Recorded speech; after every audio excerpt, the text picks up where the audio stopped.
Ayesha, a reserved young woman with a passion for history and old architecture, is startled to learn that she has inherited a house from a distant great-uncle she never even knew existed. Though hesitant, she decides to visit the property, seeing it as an opportunity to escape her mundane life. The house, located at the edge of a small, misty town, is shrouded in local legends. The townsfolk give her wary looks when she mentions her destination, warning her cryptically about strange happenings at the estate. Arrival at the house. As Ayesha arrives at the sprawling but dilapidated mansion, she is struck by its eerie beauty. The once grand facade is now overgrown with ivy, its windows clouded by years of neglect. A cold wind brushes past her as she steps inside, and the heavy wooden door creaks shut behind her, almost as if it has a will of its own. The silence inside is deafening, broken only by the sound of her own footsteps echoing on the dusty floorboards. Exploring the mansion, Ayesha spends hours wandering the labyrinth of rooms, noting the intricate carvings on the banisters and the faded wallpaper that hints at the house's former grandeur.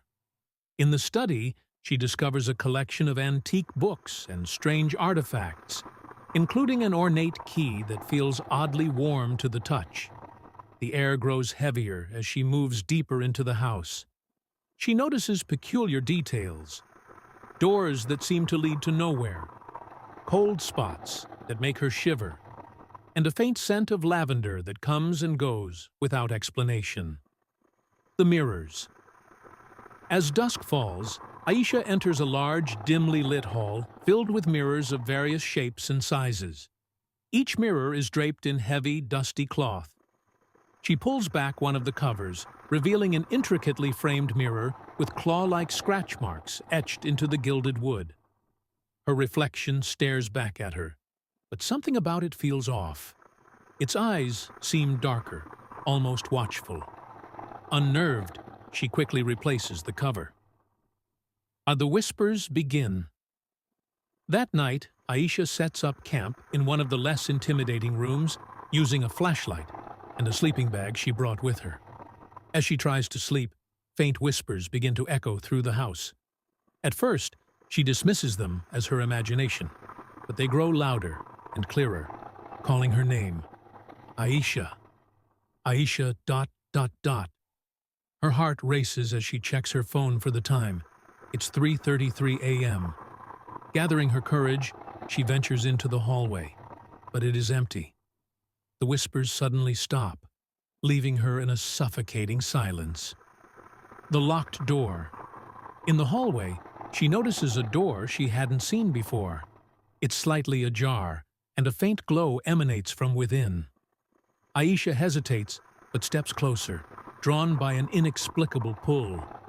As she reaches for the door, it slams shut with a force that sends her stumbling back. The ornate key she found earlier falls out of her pocket and clinks on the floor.